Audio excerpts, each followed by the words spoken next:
شکریہ. بسم اللہ الرحمن الرحیم.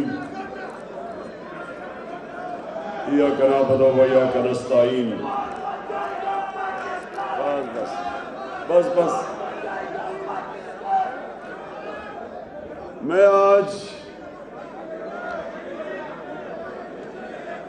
آرام سے بیٹھے آرام سے.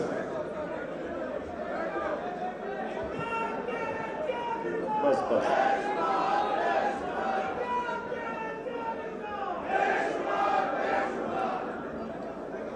میں تھوڑی خاموشی. بڑی دیر کے بعد اپنے پختونخوا کے وکلا سے مجھے بات کرنے کا موقع ملا ہے، تو میں چاہتا ہوں ذرا تھوڑی سی آج خاموشی، تاکہ میرا جو ملک ایک فیصلہ کن وقت پہ کھڑا ہے، ایک ڈیفائننگ مومنٹ ہے پاکستان کا.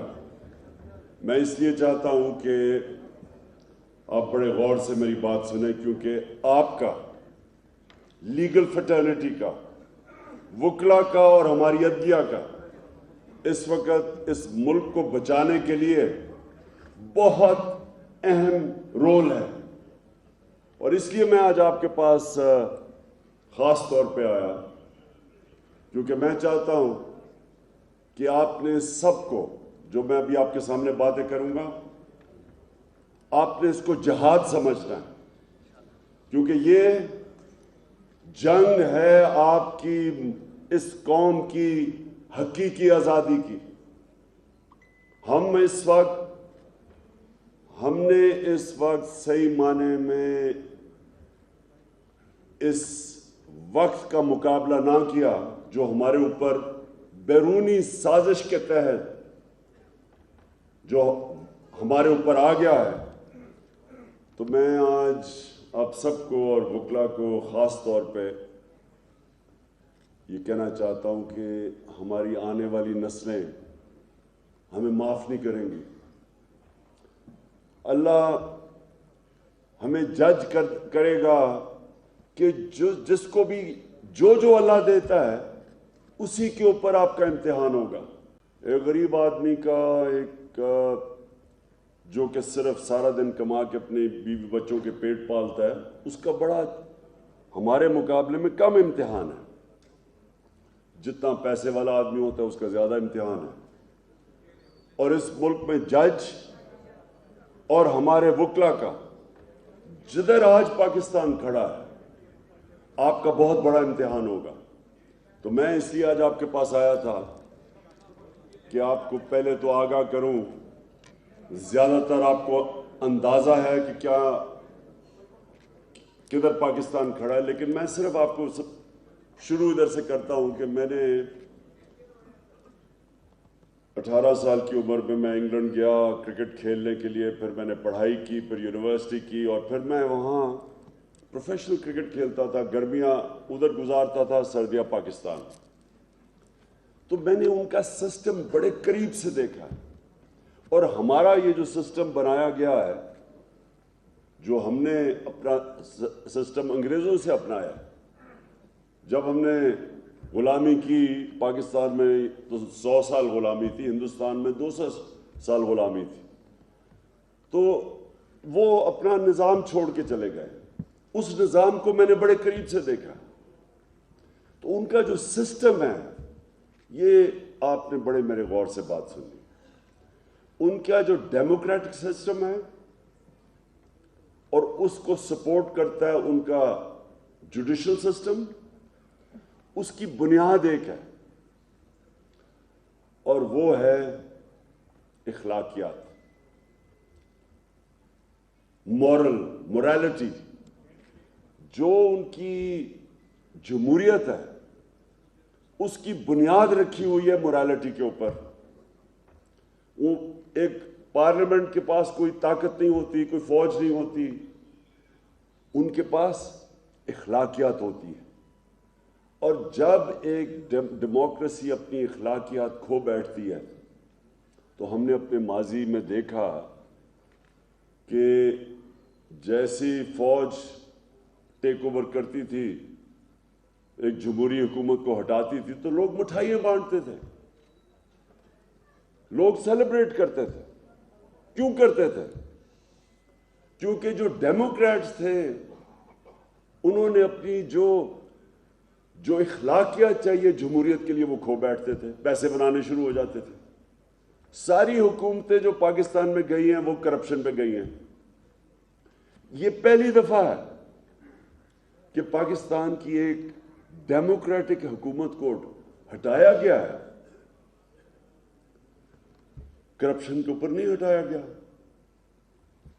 اس کی اکنامک پرفارمنس، آپ کو حیرت ہوگی یہ سن کے کہ پاکستان کی جو پچھلے 2 سال ہیں ہماری اکنامک پرفارمنس، یہ ہماری تاریخ میں بڑے کم اس طرح کے 2 سال ہیں۔ 5.6% پچھلے سال، اور یہ جو 2022 کے سال پہ 6% ہماری اکنامک گروتھ تھی۔ یہ ہمارے بڑی کم دفعہ ہوا ہے۔ ہم نے کسانوں کی جو مدد کی پچھلے 2 سال میں، ریکارڈ ہماری فصلیں ہوئی ہیں، جو 4-5 فصلیں جو ہماری مین، وہ ریکارڈ ہوئی ہیں۔ ہمارے ملک کے اندر ٹیکس کلیکشن، یعنی جو ملک تو چلتا ہے جتنا آمدنی ہو اس کی، ریکارڈ آمدنی ہوئی، ریکارڈ ٹیکس کلیکشن ہوئی۔ ہمارا جو بیرونی ملک سے پیسہ ڈالرز آئے، پاکستان کی تاریخ میں اتنے ڈالر نہیں آئے۔ اور اس کی اصل وجہ ہمیں جو اصل مسئلہ پڑا ہوا تھا، جو پچھلے لوگوں نے ڈالرز کے قرضے لیے ہوئے تھے، ان کے اوپر سود دینا تھا باہر۔ اور وہ مشکل وقت ہم اس طرح برداشت کر گئے کہ بیرون ملک پاکستانیوں نے ریکارڈ ریمیٹنسز بھیجی، کبھی پاکستان کی تاریخ میں اتنا پیسہ نہیں آیا، اور ہماری ایکسپورٹس بھی ریکارڈ ہو گئی، کبھی پاکستان میں اتنی ایکسپورٹس نہیں۔ اصل میں ہمارا مسئلہ سب سے بڑا یہ کہ ملک آگے اس لیے نہیں بڑھا، خوشحال اس لیے نہیں ہوا، اور ملک ہمارے سے آگے نکل گئے کیونکہ ہم نے کبھی ایکسپورٹس پہ توجہ نہیں دی۔ تو ہماری حکومت نے ایکسپورٹس پہ ریکارڈ ایکسپورٹس کی۔ تو حکومت جب ہٹائی گئی تو پاکستان تو ایک بڑے مشکل وقت سے نکل کے آگے جا رہا تھا۔ جو کرونا، ایک صدی میں ایک دفعہ اتنا بڑا بحران آتا ہے جو کرونا وائرس کا آیا ساری دنیا میں، تو پاکستان تو وہ ملک تھا جو 190 ملکوں میں گنا جاتا ہے ٹاپ 5 ملک میں جنہوں نے سب سے بہتر کرونا وائرس سے ڈیل کیا۔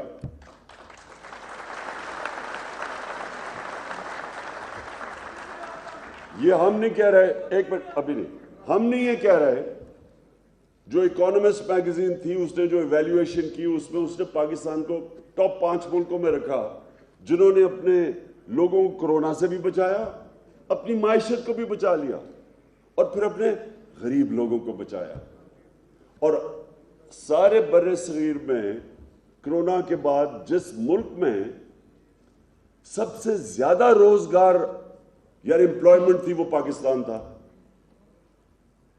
تو اس وقت جا کے سازش کے تحت حکومت گرائی گئی، اور یہ پہلی دفعہ ہے پاکستان کی تاریخ میں کہ جب ایک حکومت کو ہٹایا گیا تو بجائے لوگوں نے مٹھائیاں بانٹنے کے، کبھی پاکستان کی پبلک اس طرح نہیں نکلی سڑکوں کے اوپر، کبھی ایسے پبلک نہیں نکلی۔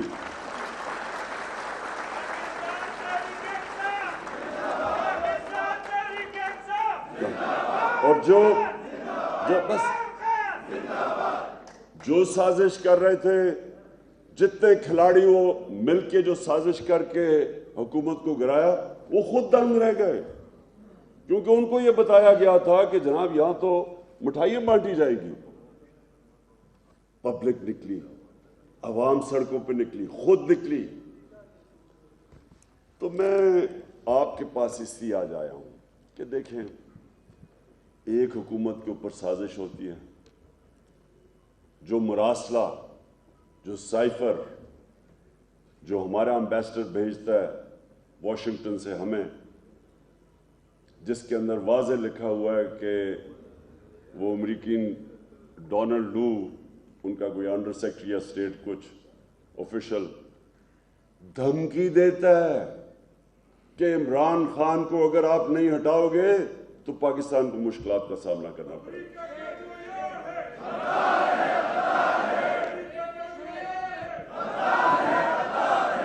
اور پھر کہتا ہے کہ اگر تم نے اس کو ہٹا دیا نو کانفیڈنس کے تحت تو ہم پاکستان کو معاف کر دیں گے. تو یہ میں اب ادھر سے میں آپ سب کے سامنے اس لیے یہ کہتا ہوں، دنیا دیکھی ہوئی ہے، میں جو انگلینڈ برٹش سسٹم سارا دیکھا ہوا ہے، میں تو وہاں جانتا ہوں کہ ان کی کیا ملکوں کی فارن پالیسی کیا ہوتی ہے. کسی ملک کی جرت ہے کہ آفیشل میٹنگ تھی، یہ ان آفیشیل میٹنگ نہیں تھی، نوٹ ٹیکر سے دونوں طرف منٹس تھے.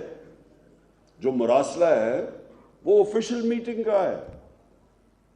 تو جب میں وہ دیکھتا ہوں تو آپ سوچیں کہ میں دیکھ رہا ہوں کہ پرائم منسٹر تو میں ہوں، چیف ایگزیکٹو تو ملک کا میں ہوں، تو یہ کس کو کہہ رہا ہے کہ اس عمران خان کو ہٹا دو؟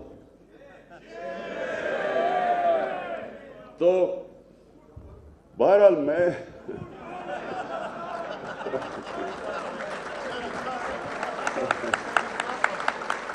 اور جب وہ یہ کہتا نا کہ اگر آپ اس کو ہٹا دو گے تو سب معاف کر دیا جائے گا، تو مجھے امیڈیٹلی پتا چل گیا کہ وہ معاف کس کو کریں گے؟ چیری بلاسم کو. کیونکہ چیری بلاسم نے تو وہی کرنا ہے جو ہمیشہ یہاں کیا گیا ہے. اس ملک میں 75 سال کی تاریخ میں 62 سال آدھا ملٹری ڈکٹیٹرز کے ہاتھ میں پاکستان چلا ہے اور آدھا یہ دو خاندان کے ہاتھ میں.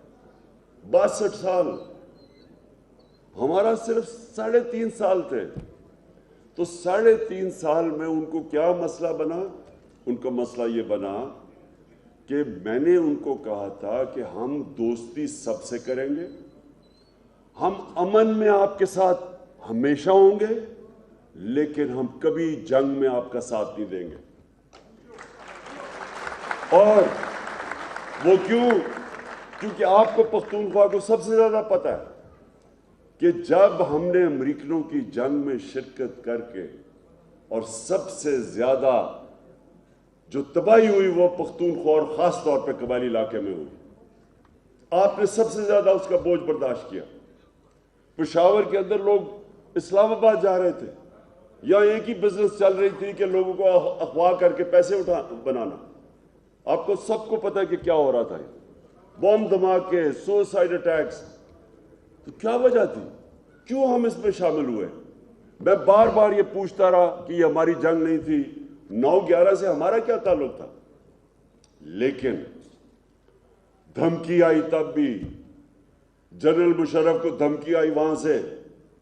رچرڈ آرمٹیج ان کو کہتا انگریزی میں "We will bomb you into Stone Age"، ہم آپ کو، اگر آپ نے ہمارا نہ مدد کی تو ہم آپ سے یہ کر دیں گے. اور مجھے یہ بھی افسوس سے کہنا پڑتا ہے کہ ہمارا جو اس وقت سربراہ تھا اس میں اتنی جرت نہیں تھی کھڑا ہونے کی اور کہے کہ میں کیوں آپ کی جنگ میں شامل ہوں، میری تو ذمہ داری میری قوم ہے. اور یہی مجھے جب انہوں نے ایک دفعہ انٹرویو نے پوچھا کہ جی آگے امریکہ کو آپ بیس دیں گے، میں کیوں بیس دوں ان کو؟ میں کیوں ان کی جنگ میں شامل ہوں؟ مجھے 22 کروڑ لوگوں نے الیکٹ کیا ہے، میری ذمہ داری میری قوم ہے. 80,000 لوگ ہم آپ کی جنگ میں مروا بیٹھے ہیں، ہمارا لینا دینا نہیں تھا. آپ نے شکریہ تک نہیں ہمارا کہا، بلکہ افغانستان میں جو شکست ہوئی وہ بھی ہمارے اوپر ڈال دی. تو میں کسی سے یہ یاد رکھے، میں ساری دنیا جانتا ہوں، میں کوئی کسی سے جنگ نہیں چاہتا، ہم کسی سے برے تعلقات نہیں چاہتے، لیکن ہم کسی کی غلامی نہیں چاہتے. اور اب آپ کو پتہ چلنا چاہیے کہ غلامی کی آپ کو کتنی بڑی قیمت اٹھانی پڑی. پہلے ایک منٹ، ابھی نہیں.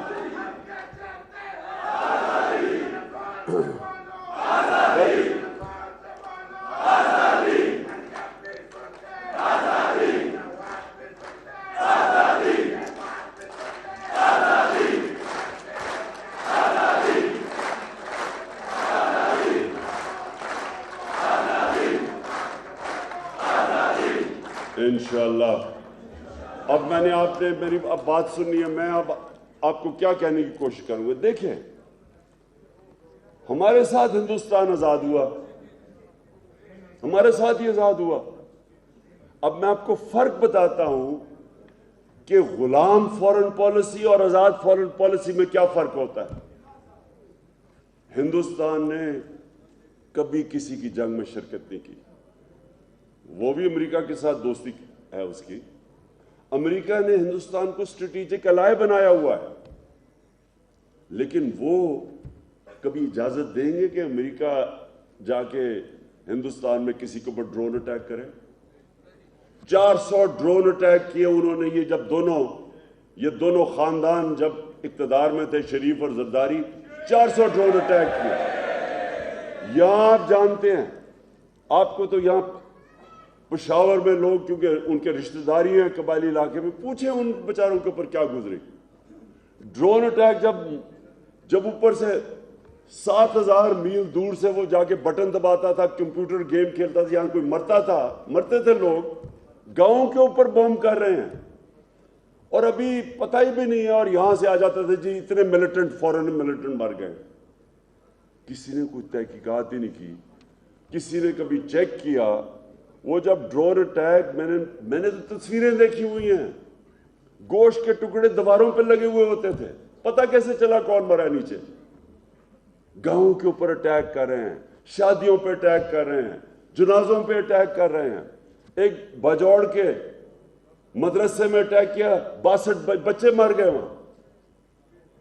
تو یہاں کوئی اوپر بیٹھے ہوئے حکمران ایک منہ سے آواز نہیں نکلی کہ یہ سارے، اور آپ وکیل ہیں، سارے انٹرنیشنل ہیومینیٹیرین لاز کی خلاف ورزی ہے. یہ کوئی دنیا کے اندر قانون اجازت نہیں دیتا کہ جج، جوری اور ایکسیکیوشنر بن جائے. کوئی کون سا قانون اجازت دیتا ہے کہ میں فیصلہ کروں کہ جی یہ دہشت گرد ہے اور میں اسے مار دوں؟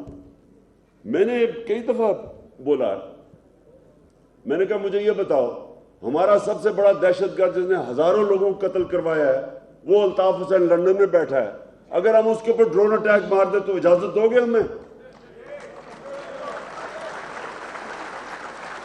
اور اگر تو آپ یہی کہیں گے نا کہ نہیں جی ہماری عدالت میں جاؤ اور ثابت کرو وہ دہشت گرد ہے.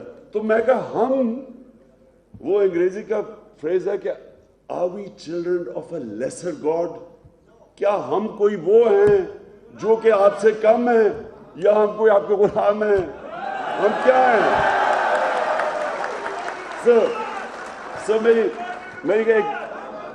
میری سنیں ذرا، یہ بڑا امپورٹنٹ ہے کیونکہ میں چاہ رہا ہوں اس کے بعد کہ میری وکلا کمیونٹی کھڑی ہو میرے ساتھ. اور اس لیے دیکھیں میری بات سنیں. اب آپ کو میں بتاتا ہوں کہ ایک تو یہ کہ اب ابھی نہیں میں ختم کر لوں. دیکھیں سنیں میری بات، یہ ضروری ہے آپ کے لیے کیونکہ میں خاص آپ کو پیغام دینے آیا ہوں، اور پھر جو میں اپنا اگلا لائے ملا اس کی تیاری آپ کو کروانے آیا ہوں. دیکھیں، ایک تو جنگ میں 80,000 لوگ برباد بیٹھے، قبائلی علاقہ تباہ ہو گیا، $100 ارب سے اوپر اس قوم کے پیسہ چلا گیا، انویسٹرز نہیں آتے تھے، روپیہ ہمارا آدھا ہو گیا. یعنی روپے جو اسی دور میں ہماری کرنسی آدھی ہو گئی، اس کی قیمت اس کا ویلیو آدھا ہو گیا.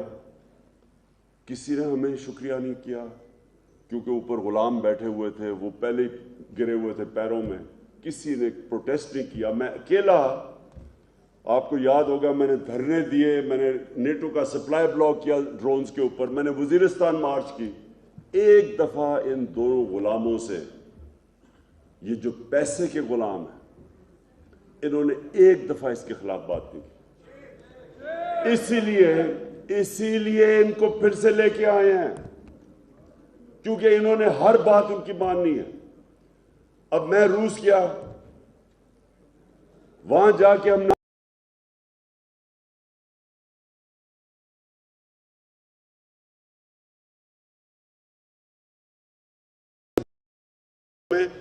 30 لاکھ ٹن گندم اور لینی ہے. ہندوستان نے اسٹریٹجک ایلائی ہے, امریکہ کا اسٹریٹجک ایلائی ہے, کوڈ کا حصہ ہے. تو ہندوستان جو کوڈ کا حصہ ہے وہ سستا تیل منگوا رہا ہے روس سے, اور اس نے 25 روپے اپنے تیل کی قیمت کم کر دی ہے, پٹرول کی اور فضل الرحمان کی قیمت کم کر دی ہے.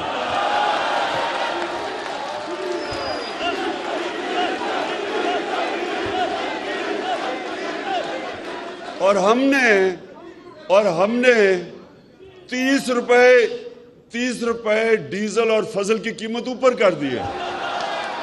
اب خود سوچیں, یہ ہے ایک قوم کو غلامی کا نقصان. آپ اپنی عوام کے لیے فیصلے نہیں کرتے, آپ کسی اور کو خوش کرنے کے لیے فیصلے کرتے ہیں. اس لیے یہ بڑا ضروری ہے آپ کے لیے کہ آج آپ ایک ڈیفائننگ مومنٹ پہ بیٹھے ہیں. سازش کر کے وہ اپنے لوگ اوپر لا کے بٹھا دیے ہیں. اب وہ اوپر آ کے بیٹھے ہیں, عوام ان کے ساتھ نہیں ہے. الیکشن کرواتے ہیں, وہ ڈرتے ہیں. عوام کے اندر وہ جاتے ہیں تو ان کو چور اور غدار کے نعرے لگ جاتے ہیں. مدینہ میں اگر نعرے لگے, ہمارا کیا قصور تھا؟ ہمیں تو پتہ ہی نہیں تھا کہ کیا ہو رہا ہے. ہم نے تو شب دعا کی ہوئی تھی اس دن رات کو. ہمیں تو سوشل میڈیا میں پتہ چلا کہ ان کو وہاں نعرے لگ گئے ہیں. یعنی اس سے بھی زیادہ اللہ کی کیا لعنت ہوگی کہ آپ کو مدینہ میں آپ کو لوگوں نے نعرے لگا دیے, اور ایف آئی آر میرے پہ, ہمارے پہ کٹوا دی انہوں نے. کیونکہ یہ اچھا سنیں, آپ دیکھیں, سب سے پہلے یہ جو اگلا وقت ہے اب آپ کے لیے سمجھنے والا ہے. دیکھیں, جو پاکستان کا نعرہ تھا نا, پاکستان کا مطلب کیا؟ لا الہ الا اللہ کو خدا کے واسطے سمجھیں. میں کئی دفعہ حیران,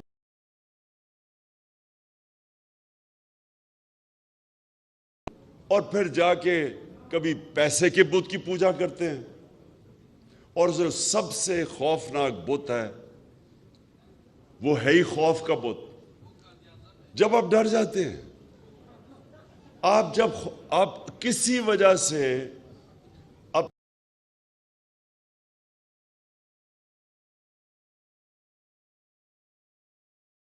بہت بڑا خوف ہے, میری نوکری نہ چلا جائے. نوکری نہ چلا جائے, ہم غلامی کرتے رہتے ہیں. ہم اپنے ضمیر کو مار دیتے ہیں. ضمیر کی آواز نہیں سنتے کہ جی میری نوکری نہ چلی جائے. پھر میں جب سیاست میں, جب ان چوروں کے خلاف میں تو 26 سال سے جہاد کر رہا ہوں, تو مجھے کہہ جی یہ جی بڑے گندے ہیں, آپ کو نہیں پتا, یہ کسی کے گھر چادر نہ چار دیواری نہ گھروں میں. مجھے عام کہتے تھے کہ جی آپ کی فیملی کو نہیں چھوڑیں گے. انہوں نے تو بے نظیر اور اس کی والدہ کی بری تصویریں انہوں نے لاہور کے اوپر پھینکی ہوئی ہیں. یہ تو رکتے کسی چیز پہ نہیں ہے, اور اس میں کوئی شک نہیں. ان سے زیادہ غلیظ اور گھٹیا لوگ میں نے کبھی زندگی میں نہیں ملا جتنے یہ خاندان ہے, یہ شریف خاندان, اوپر سے لے کے نیچے. اور ان کا ٹھیک نام رکھا ہے سپریم کورٹ نے, سسیلین مافیا, بیکاز یہ مافیا ہے. یہ یا خریدتا ہے لوگوں کو اور یا پھر لوگوں کو ایلیمنیٹ کرتا ہے, جو مافیا کرتا ہے. مافیا کے دو طریقے ہیں نا, یا لوگوں کو خرید لیتا ہے یا ان کو ختم کرتا ہے. تو دیکھیں, یہ ہے اب اصل اس ملک کے لیے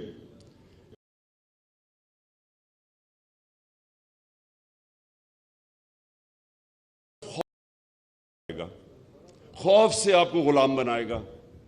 4000 انگریزوں نے سارے بر صغیر کے اوپر حکومت کی. 4000 انگریز تھا یہاں. خوف کی وجہ سے انہوں نے جو 1857 کے اندر جب قوم کھڑی ہوئی آزادی کے لیے, تو انہوں نے اتنا ظلم کیا ان کے اوپر کہ اس وقت وہ خوف کی وجہ سے بیٹھ گئی. بڑی دیر لگی پھر کھڑے ہونے میں, تو اور 100 سال غلامی کرنی پڑی. یہ بھی خوف کا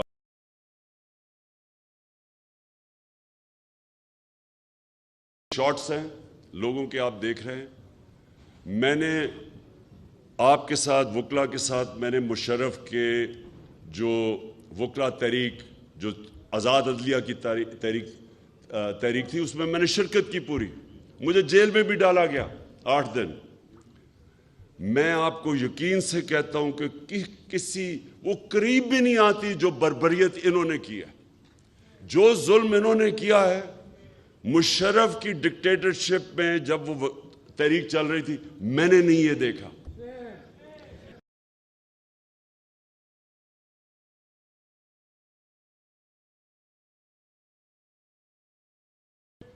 عورت پولیس کو، مرد پولیس والے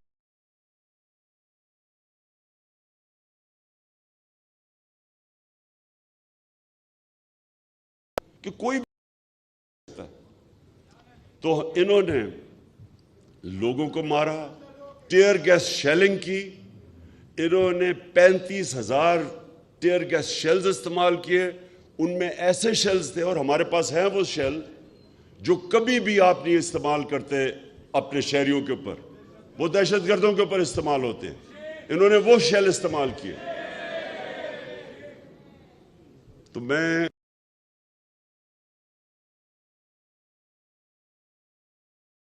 کہ بالکل ان کو ان کے اوپر کیس سپریم کورٹ میں بھی جانا چاہیے، کیس کرنا چاہیے. یہ ایک تو یہ رانا ثناءاللہ قاتل، کیونکہ اس نے 22 قتل کیے ہوئے ہیں.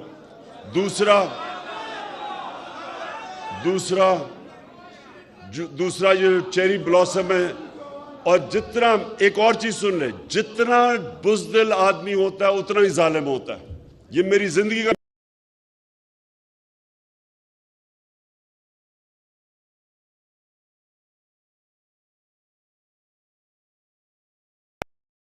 لوگ مروائے تھے پولیس مقابلے میں. ایک عابد باکسر تھا ڈی ایس پی جو بھاگا ہوا تھا، اس نے پوری ڈیٹیلز دی ہے کہ کس طرح آرڈر کرتا تھا پولیس مقابلے میں لوگوں کو مارنے کا. یہ جو طاقتور دیکھتا ہے اس کے بوٹ پالش کرتا ہے، اور جو کمزور ہوتا ہے اس کے اوپر یہ کچل دیتا ہے. یہ ایک بزدل آدمی کی نشانی ہے. اور پھر اس کا جو بیٹا ہے وہ بھی ایک بالکل اس نے حمزہ ککڑی دگنی ہو گئی، مرغی کی قیمت ہی دگنی ہو گئی جس دن سے یہ آیا، کیونکہ ککڑی بزنس میں. تو دیکھیں ہم نے اب کیا کرنا ہے. سب سے پہلے اچھا، اور آخر میں جو میں اس کے بعد لائے عمل بتاتا ہوں.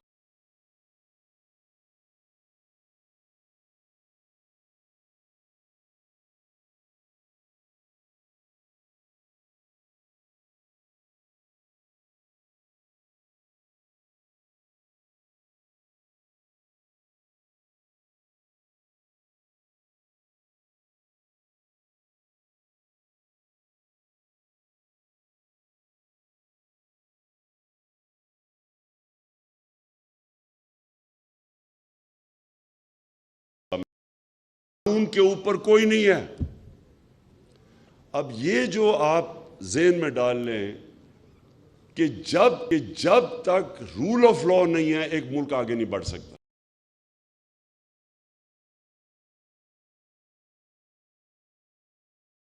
کنٹینشن یہ ہے کہ امیر اور غریب ملکوں میں فرق ہی ایک ہی فرق ہے، رول آف لا. جو ملک اپنے طاقتور مجرموں کو قانون کے نیچے لے آتا ہے وہ خوشحال ہو جاتا ہے. اور جو میرے نبی نے 1500 سال پہلے تقریباً کہا تھا کہ جو قوم اپنے طاقتور لوگوں کو قانون کے نیچے نہیں لا سکتی وہ تباہ ہو جاتی ہے. ایک رپورٹ ہے آپ سب کے لیے انفارمیشن کے لیے، کیونکہ میں وہ سیکرٹری جنرل سے ملا ہوا ہوں یونائٹڈ نیشنز کے کئی دفعہ. اس نے ایک پینل بنائی اور بتایا کہ یہ امیر اور غریب ملکوں کے اندر فاصلے کیوں بڑھتے جا رہے ہیں، کیوں غریب ملک غریب ہوتے جاتے ہیں، امیر ہوتے جا رہے ہیں. انہوں نے 1 سال ریسرچ کی اور یہ ذرا غور سے سنیں ان کی فائنڈنگز کیا تھی. انہوں نے کہا کہ غریب ملکوں سے ہر سال 1700 ارب روپیہ ان کی ایلیٹ ان کے سیاستدان، ان کے وزیر اعظم، ان کے پریزیڈنٹس، ان کے منسٹر چوری کر کے، منی لانڈرنگ کر کے آف شور اکاؤنٹس اور امیر ملکوں میں بھیجتے ہیں، لنڈن جیسی جگہوں میں، جس طرح انہوں نے بڑے بڑے گھر لیے ہوئے ہیں اربوں روپے کے۔ تو یہ پاکستان کا صرف مسئلہ نہیں ہے، یہ سارے غریب ملکوں کا مسئلہ ہے۔ وہاں زرداری اور نواز شریف خاندان بیٹھے ہوئے ہیں جو پیسے چوری کر کے باہر لے کے جاتے ہیں اور قانون ان کو نہیں پکڑتا۔ قانون صرف وہ جو چھوٹے چور بھرے ہوئے جیلوں میں ان کو پکڑتا ہے، جو میرے نبی صلی اللہ علیہ وسلم نے پہلے سے ہی کہہ دیا تھا کہ قوم آگے بڑی تباہی کی طرف جاتی ہے۔ آج آپ کے سامنے یہ جو مثال ہے کہ شہباز شریف کو اور حمزہ شریف کو سزا ہونے والی تھی ایف آئی اے کے کیس میں، 24 ارب روپے کی انہوں نے 16 ارب روپے نوکروں کے نام پہ پیسے اکٹھے کیے تھے، جدھر مقصود چپڑاسی کے پاس صرف 4.25 ارب روپے تھے۔ 375 کروڑ روپیہ ایک چپڑاسی کے نام پہ آئے تھے جس کی 15,000 روپیہ تنخواہ تھی، چوری کا پیسہ تھا۔ تو جب اس کو سزا ہونے لگی وہ اس کو پرائم منسٹر بنا دیا گیا۔ تو میرے وکلا یہ غور سے سن لیں، یہ جو ہوا ہے ہمارے ملک سے، یہ ایٹم بم سے زیادہ تباہی ہے۔ کیونکہ اگر آپ نے صرف غریبوں کو جیلوں میں ڈالنا ہے، غریب کی چوری کتنی ہوگی؟ بھینس چوری کر لی، موٹر سائیکل یہ کر لیا، وہ کیا کتنی چوری کر لے گا؟ وہ زیادہ سے زیادہ پیسے زمین اپنے گھر کے اندر اپنے بسترے کے نیچے دبا دے گا۔ لیکن یہ جو اربوں روپے کی چوری ہے سیدھے ملک سے باہر جاتی ہے، کیونکہ ملک میں پیسہ نہیں چھپتا، ڈالر لے کے باہر بھیجتے ہیں، اس کے اوپر روپے پہ پریشر پڑ جاتا ہے، آپ کی کرنسی گرتی ہے، ہر چیز مہنگی ہوتی ہے، غربت آ جاتی ہے۔ اسی لیے سارے ملک دنیا میں غریب ہیں، کیونکہ طاقتور کی چوری وہ نہیں روک سکتے۔ اور جو امیر ملک ہیں، اب سوئٹزرلینڈ میں کیا ہے، میں بار بار مثال سوئٹزرلینڈ کی کیوں دیتا ہوں، میں کئی دفعہ گیا ہوں سوئٹزرلینڈ۔ آپ یقین کریں ان کے پاس پہاڑ ہے اور ان کے پاس کچھ نہیں ہے۔ میں آپ کو یقین دلاتا ہوں کیونکہ میں نے سوئٹزرلینڈ بھی گیا ہوں اور میں سارا اپنا یہ پختونخوا کے اور ناردرن ایریاز دیکھے ہوئے ہیں۔ جو خوبصورتی اس اللہ نے اس ملک میں پہاڑوں کی خوبصورتی دی ہے، میں نے دنیا میں نہیں کہیں دیکھی۔ لیکن لیکن لیکن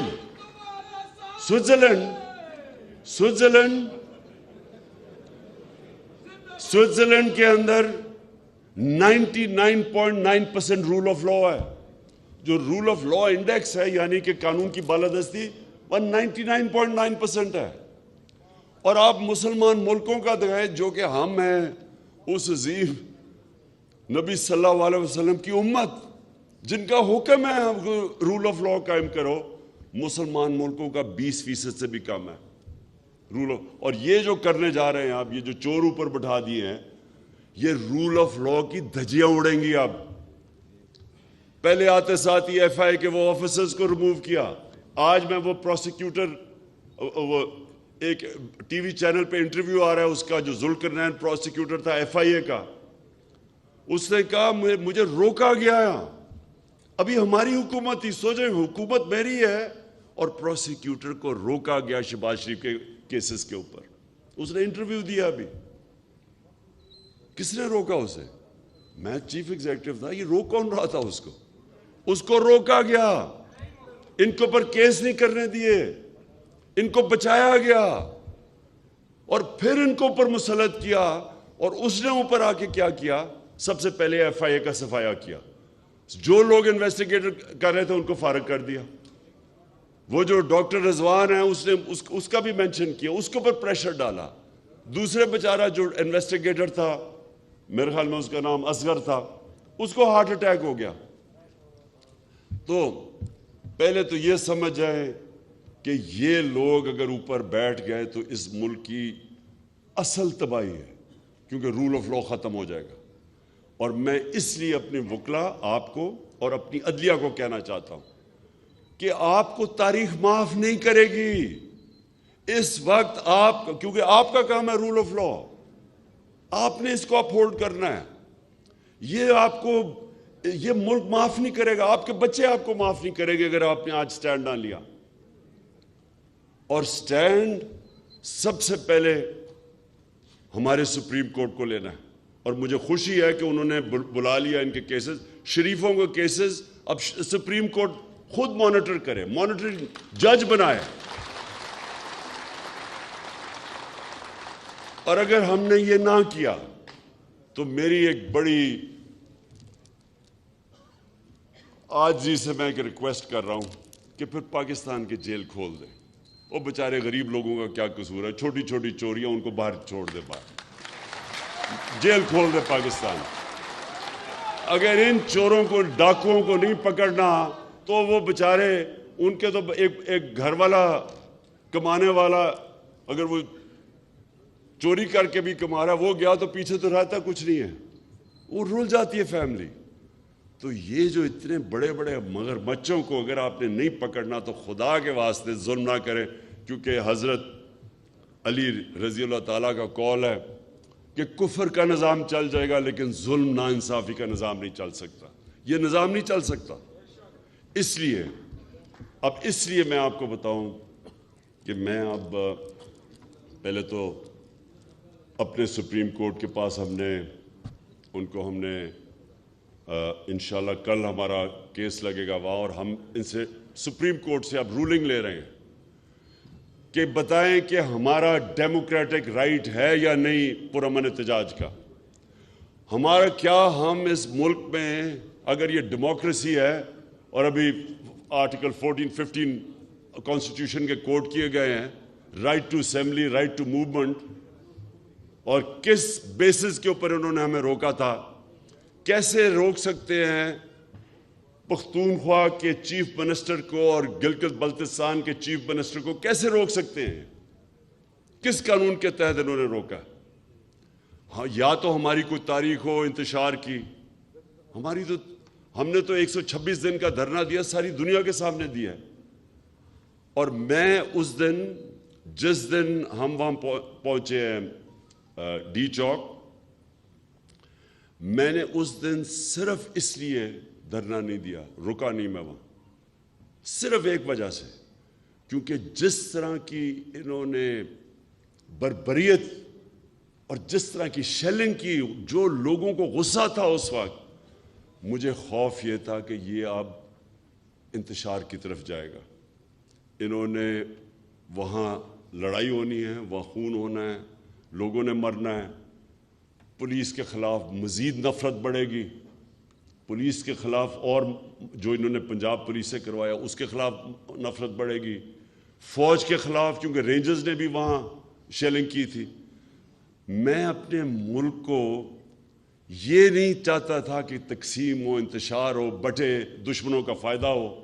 اس لیے میں نے فیصلہ کیا کہ جدھر میں آج پہنچ گیا ہوں, اگر میں اس سے آگے گیا تو میرے ملک میں تباہی مچے گی. اس لیے میں رک گیا. تو میں آج سپریم کورٹ کو کہہ رہا ہوں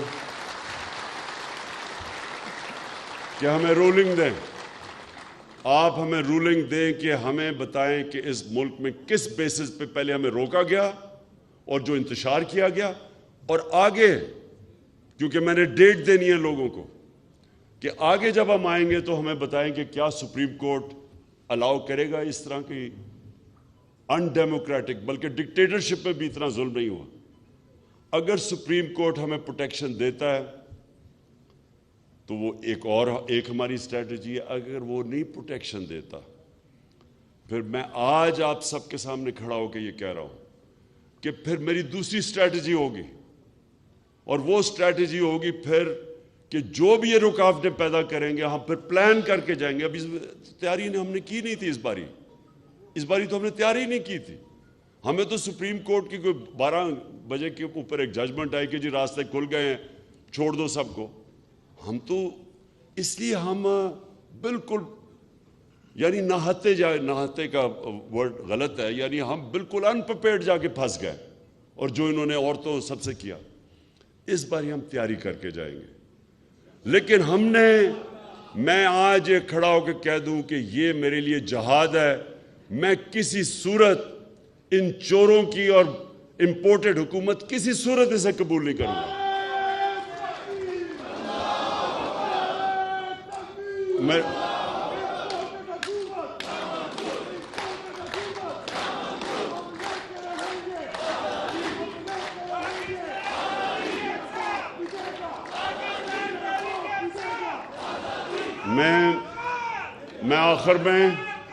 آخر میں میں ایک چیز ضرور کہنا چاہتا ہوں کہ جو اس وقت ہو رہا ہے لاہور ہائی کورٹ میں، جو پنجاب کی حکومت میں ہو رہا ہے، میں اپنے عدالتوں کو کہتا ہوں کہ یہ بالکل انکانسٹیٹیوشنل ہے.